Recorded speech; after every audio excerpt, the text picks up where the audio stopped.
بسم اللہ الرحمن الرحیم۔ آج ہم سورہ مائدہ کے رکوع نمبر 10 کو پڑھنے کی کوشش کریں گے۔ اللہ رب العزت سے دعا ہے کہ ہماری اس کوشش کو قبول فرمائے اور ہمارے دلوں میں قرآن کی عظمت کو سما دے اور بٹھا دے تاکہ ہم قرآن پر عمل کریں۔ رب کریم ارشاد فرماتا ہے، اعوذ باللہ من الشیطان الرجیم، بسم اللہ الرحمن الرحیم۔ یا ایھا الرسول بلغ ما انزل الیک من ربک وان لم تفعل فما بلغت رسالتہ۔ اے رسول صلی اللہ علیہ وسلم، بلغ ما انزل الیک، جو کچھ آپ کی طرف نازل کیا گیا آپ اسے لوگوں تک پہنچا دیجئے۔ بلغ ما انزل الیک من ربک، آپ کی طرف اللہ نے جو کچھ بھی نازل کیا ہے احکام خداوندی، آپ اسے لوگوں تک پہنچا دیں۔ وَإِن لَّمْ تَفْعَلْ فَمَا بَلَّغْتَ رِسَالَتَهُ، اور اگر آپ نے ایسا نہیں کیا، اگر آپ نے اللہ کی آیات کو، اللہ کے احکام کو بندوں تک نہیں پہنچایا، فَمَا بَلَّغْتَ رِسَالَتَهُ، تو آپ نے اللہ کے احکام کو، اللہ کے پیغام کو لوگوں تک نہ پہنچایا۔ اور رہے لوگوں کی بات کہ وہ آپ کو ڈرانے کی کوشش کرتے ہیں، وہ آپ کو دھمکانے کی کوشش کرتے ہیں، وہ آپ کے جان لینے کی کوشش کرتے ہیں، رب فرماتا ہے واللہ یعصمک من الناس، اللہ رب العزت آپ کی حفاظت فرمائے گا لوگوں سے۔ آپ اللہ کے پیغام کو پہنچائیے، آپ اللہ کے دین کے لیے کام کیجئے، اللہ رب العزت آپ کی حفاظت فرمائے گا۔ واللہ یعصمک من الناس، اللہ رب العزت آپ کی حفاظت فرمائے گا۔ ان اللہ لا یہدی القوم الکافرین، بے شک اللہ رب العزت کافر قوموں کو ہدایت نہیں دیتا ہے۔ جو ناشکرہ قوم ہے اللہ رب العزت ان کو ہدایت نہیں دیتا ہے۔ اس آیت سے ہم کہہ سکتے ہیں کہ جو اللہ کے دین کے لیے، اللہ کے دین کے لیے، اللہ کے دین کو پھیلائے، جو اللہ کے پیغام کو دوسروں تک پہنچائے، اللہ رب العزت خود اس کی حفاظت فرماتا ہے۔ واللہ یعصمک من الناس، اللہ رب العزت آپ کی حفاظت فرمائے گا۔ قل یا اہل الکتاب لستم علی شیء حتی تقیموا التوراۃ والانجیل، اے محبوب صلی اللہ علیہ وسلم آپ لوگوں سے بتا دیجئے، اہل کتاب سے کہہ دیجئے کہ اہل کتاب، اے یہودیوں، اے نصرانیوں، تم دین کے کسی چیز پر نہیں ہو، لستم علی شیء، تم دین کے کسی چیز پر نہیں ہو، حتی تقیموا التوراۃ والانجیل، یہاں تک کہ تم توریت کو قائم کرو، والانجیل، اور انجیل کو قائم کرو، وما انزل الیکم من ربکم، اور جو تمہاری طرف اپنے رب کی طرف سے نازل کیا گیا ہے اس کو قائم کرو، تب تم دین کے کام پر ہوگے، تب تم کہہ سکتے ہو کہ ہم دین پر چل رہے ہیں۔ لیکن جب تک تم توریت کو نہیں قائم کرو گے، جب تک تم انجیل کو قائم نہیں کرو گے، اور اس کے بعد آنے والا قرآن جو دونوں کتابوں کے محافظ ہیں، جو دونوں کتابوں کے مصدق ہیں، تصدیق کرتے ہیں، اللہ کی کتاب ہونے کی گواہی دیتے ہیں، اگر قرآن پر عمل نہ کرے تو تم دین کی کسی چیز پر قائم نہیں رہ سکتے ہو اور تم کامیابی نہیں حاصل کر سکتے ہو۔ اس کے بعد رب کریم ارشاد فرماتا ہے وَلَيَزِيدَنَّ كَثِيرًا مِّنْهُمْ مَا أُنزِلَ إِلَيْكَ مِن رَبِّكَ طُغْيَانًا وَكُفْرًا، اے محبوب صلی اللہ علیہ وسلم آپ کی طرف، آپ کے رب کی جانب سے جو نازل کیا گیا ہے اس کی وجہ سے بہت سے لوگوں کے اندر کفر اور زیادتی کو، عدوان کو بڑھا دے گا۔ لَيَزِيدَنَّ كَثِيرًا مِّنْهُمْ، ان میں سے بہت سے لوگوں کو آپ کی طرف نازل کیے ہوئے کتاب کی وجہ سے صرف کفر اور عدوان میں وہ بڑھ جائیں گے، سرکشی میں بڑھ جائیں گے۔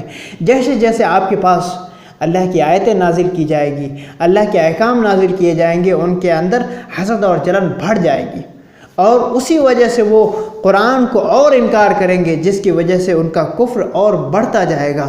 فَلَا تَعْسَ عَلَى الْقَوْمِ الْكَافِرِينَ، تو اے محبوب صلی اللہ علیہ وسلم آپ کافر قوم پر غمگین نہ ہوں، آپ ان پر غمگین نہ ہو، پریشان نہ ہو۔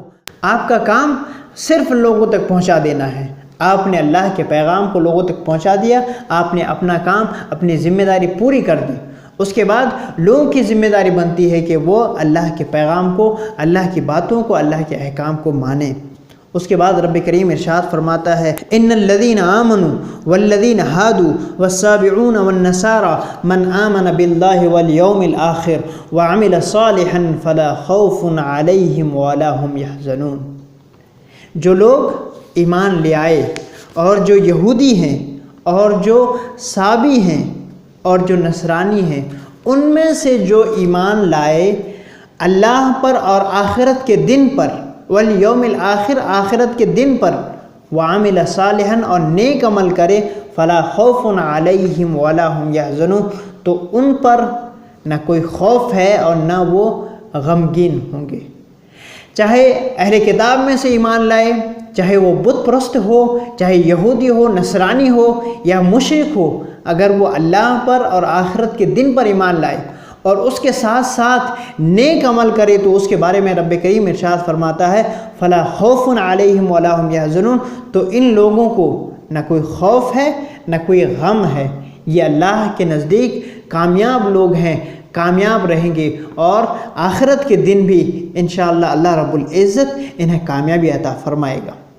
لقد اخذنا میثاق بنی اسرائیل وارسلنا الیہم رسلا کلما جاءہم رسول بما لا تہوی انفسہم فریقا کذبوا وفریقا یقتلون۔ ہم نے بنی اسرائیل سے عہد لیا، پختہ عہد لیا، وارسلنا الیہم رسلا، اور ہم نے ان کے طرف رسولوں کو بھیجا، بنی اسرائیل کی طرف بے شمار رسولوں کو بھیجا، لیکن ہوا کیا؟ کلما جاءہم رسول بما لا تہوی انفسہم، کہ جب جب ان کے پاس کوئی رسول ایسے حکم کے ساتھ آیا جو ان کے نفس کے موافق نہ تھا، جو ان کے نفس کو پسند نہ تھا، انہوں نے کیا کیا؟ فریقاً کذبوا وفریقاً یقتلون، تو ایک گروہ کو انہوں نے جھٹلا دیا، تکذیب کی، وفریقاً یقتلون، اور بہت سے لوگوں کو، بہت سے انبیاء کرام کو انہوں نے قتل کر ڈالا، انہوں نے قتل کر ڈالا۔ وحسبوا الا تکون فتنہ، اور قتل کرنے کے بعد، انبیاء کرام کی تکذیب کرنے کے بعد انہوں نے کیا سوچا، کیا گمان کیا؟ رب فرماتا ہے وحسبوا الا تکون فتنہ، وہ گمان کرنے لگے کہ کوئی فتنہ نہیں ہوگا، کوئی آزمائش نہیں ہوگی، کوئی ہم پر عذاب نہیں ہوگا۔ فعموا وصموا، تو پھر وہ اندھے اور بہرے ہو گئے، اندھے اور بہرے ہو گئے کہ دین کا کوئی حکم انہیں سمجھ نہیں آتا تھا، دین کا کوئی فرمان اسے ماننے کو تیار نہیں ہوتے تھے۔ ثم تاب اللہ علیہم، پھر اللہ رب العزت نے ان کی توبہ کو قبول کیا، قبول فرمایا۔ ثم عموا وصموا، پھر وہ اندھے اور بہرے ہو گئے۔ کثیر منہم، پھر ان میں سے بہت سے لوگ اندھے اور بہرے ہو گئے۔ واللہ بصیر بما یعملون، اور اللہ رب العزت جاننے والا ہے جو کچھ وہ کرتے ہیں، جو کچھ وہ کرتے ہیں اللہ رب العزت اس سے باخبر ہے۔ یہودیوں نے انبیاء کرام کے ساتھ، نبیوں کے ساتھ، رسولوں کے ساتھ بہت ظلم کیا۔ نبی ان کے پاس آتے تھے، اللہ کی باتوں کو ان کو بتاتے تھے، لیکن وہ ان کی تکذیب کرتے تھے، ان کو جھٹلا دیتے تھے، اور ان کے ساتھ ساتھ بہت سے انبیاء کرام کو انہوں نے قتل کر دیا تھا۔ پھر انہوں نے سوچا کہ اب تو کوئی عذاب نہیں آنا ہے، اب کوئی آزمائش نہیں ہونی ہے، اللہ تبارک و تعالیٰ تو ہمیں بخش دے گا، اس لیے کہ اللہ تبارک و تعالیٰ کے ہم بیٹے اور چہیتے ہیں، اس لیے اللہ تبارک و تعالیٰ ہمیں کوئی عذاب نہیں دے گا۔ لیکن تاریخ گواہ ہے کہ یہودیوں پر اللہ رب العزت نے ایسے ایسے عذاب کو نازل کیا کہ دوسری قوموں پر اللہ رب العزت نے ایسے عذاب نازل نہیں کیا ہے۔ بے شمار لوگوں کو، ان کے لوگوں کو مارا گیا، قتل کیا گیا، نبی کریم صلی اللہ علیہ وسلم کی آمد کے پہلے اور ان کی آمد کے بعد بھی۔ اور جس طرح سے وہ ابھی چل رہے ہیں، جس طرح سے لوگوں کے خون چوس رہے ہیں، کوئی بعید نہیں ہے کہ اللہ تبارک و تعالی پھر ان کا حشر وہی کرے جو ان کا حشر پہلے ہوا تھا۔ لقد کفر الذین قالوا ان اللہ هو المسیح ابن مریم، بے شک انہوں نے کفر کیا جنہوں نے کہا کہ اللہ مسیح ابن مریم ہی ہیں، جنہوں نے کہا کہ مسیح ابن مریم اللہ ہیں، انہوں نے کفر کیا، وہ کافر ہیں۔ وقال المسیح یا بنی اسرائیل اعبدوا اللہ ربی وربکم، حالانکہ حضرت عیسیٰ مسیح نے کہا اے بنی اسرائیل اللہ کی عبادت کرو، اللہ کی پوجا کرو، ربی و ربکم، جو میرا بھی رب ہے اور تمہارا بھی رب ہے۔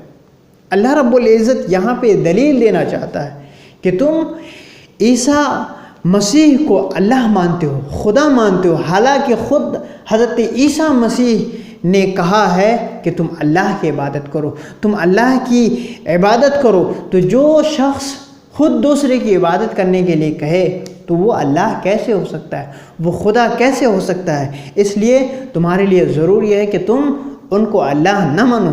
پھر اس کے بعد رب کریم ارشاد فرماتا ہے انہ من یشرک باللہ فقد حرم اللہ علیہ الجنۃ ومأواہ النار، بے شک جس نے شرک کیا، اللہ کے ساتھ شرک کیا، فقد حرم اللہ علیہ الجنۃ، اللہ نے اس پر جنت کو حرام کر دیا ہے، ومأواہ النار، اور اس کا ٹھکانہ جہنم ہوگا، وہ جہنم میں رہے گا ہمیشہ، وما للظالمین من انصار، اور ظالموں کے لیے کوئی مددگار نہیں ہے، جو ظلم کرے اس کے لیے کوئی مددگار نہیں ہے۔ اور اللہ کے ساتھ شرک کرنا یہ بہت بڑا ظلم ہے، اس لیے جو مشرک ہیں، جو اللہ کے ساتھ شرک کرتے ہیں، جو اللہ کے مد مقابل میں کسی کو رکھنا چاہتے ہیں، تو وہ بہت بڑے ظالم ہیں، ان کا کوئی حامی اور مددگار نہیں ہے، وہ ہمیشہ جہنم میں رہیں گے، ومأواہ النار، اس کا ٹھکانہ جہنم ہوگا۔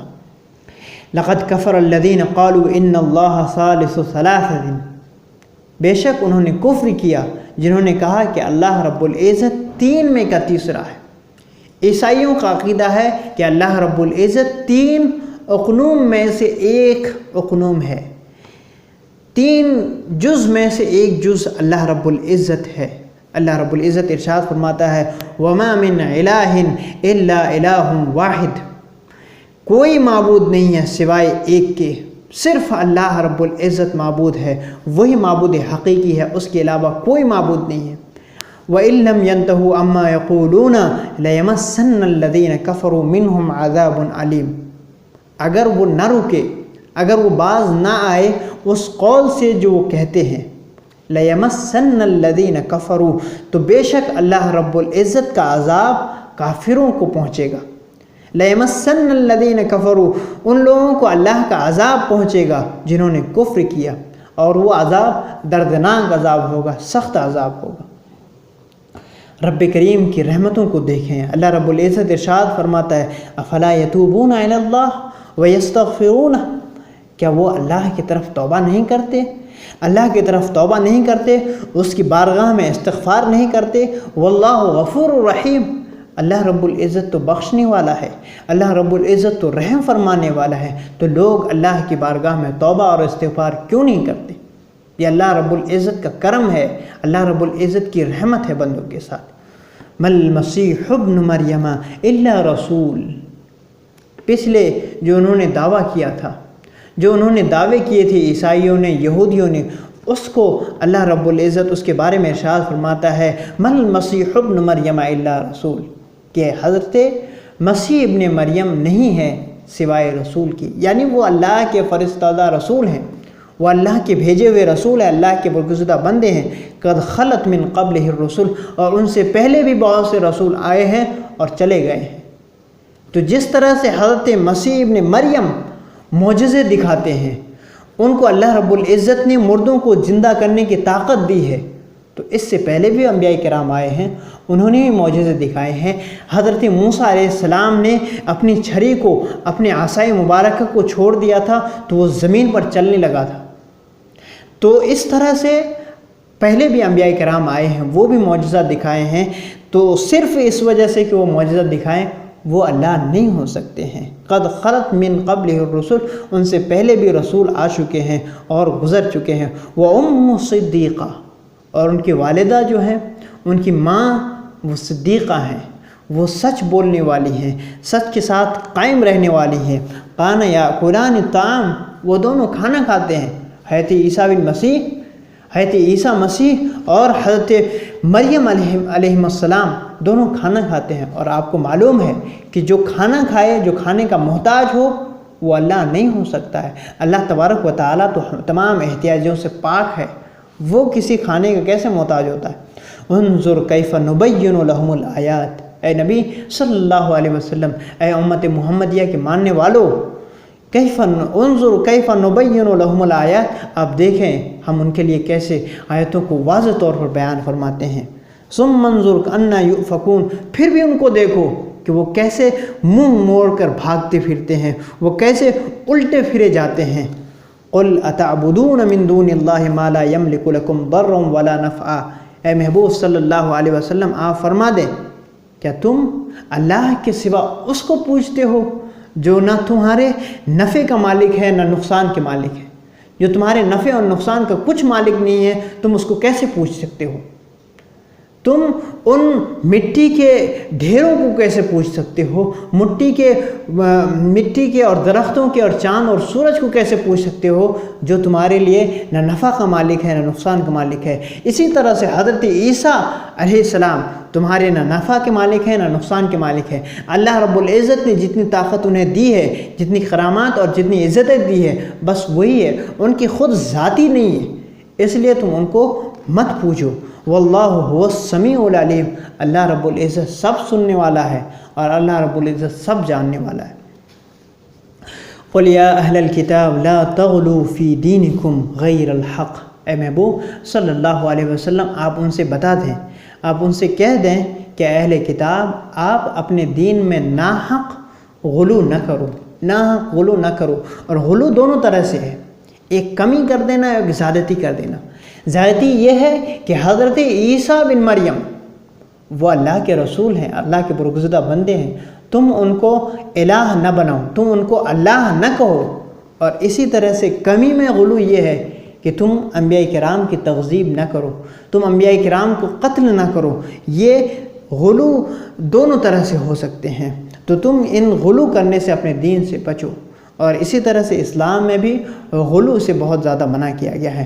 وَلَا تَتَّبِعُوا أَهْوَاءَ قَوْمٍ قَدْ ضَلُّوا مِنْ قَبْلُ، اور اہل کتاب تم اس قوم کی خواہشوں کی پیروی نہ کرو، اس قوم کی خواہشوں کی پیروی نہ کرو قَدْ ضَلُّوا مِنْ قَبْلُ، جو تم سے پہلے گمراہ ہو چکے ہیں۔ وَأَضَلُّوا كَثِيرًا، وہ تو خود گمراہ ہو چکے ہیں اور ساتھ میں گمراہ کیے بھی ہیں۔ وَضَلُّوا عَنْ سَوَاءِ السَّبِيلِ، اور وہ راہ راست سے بھٹکے ہوئے ہیں، وہ راہ راست سے بھٹکے ہوئے ہیں، تو تم ان کے خواہشوں کی پیروی نہ کرو۔ ہم یہیں پہ اپنی بات کو ختم کرتے ہیں۔ اللہ رب العزت سے دعا ہے کہ قرآن کے نور کو ہمارے دلوں میں اتار دے، ہمیں قرآن کو سمجھنے کی توفیق عطا فرمائے اور قرآن کے ہر ایک حکم پر عمل کرنے کی توفیق و رفیق عطا فرمائے۔ اللہ رب العزت ہم سب کی حفاظت فرمائے۔ اگر آپ اس چینل پر نئے ہیں تو چینل کو ضرور سبسکرائب کریں۔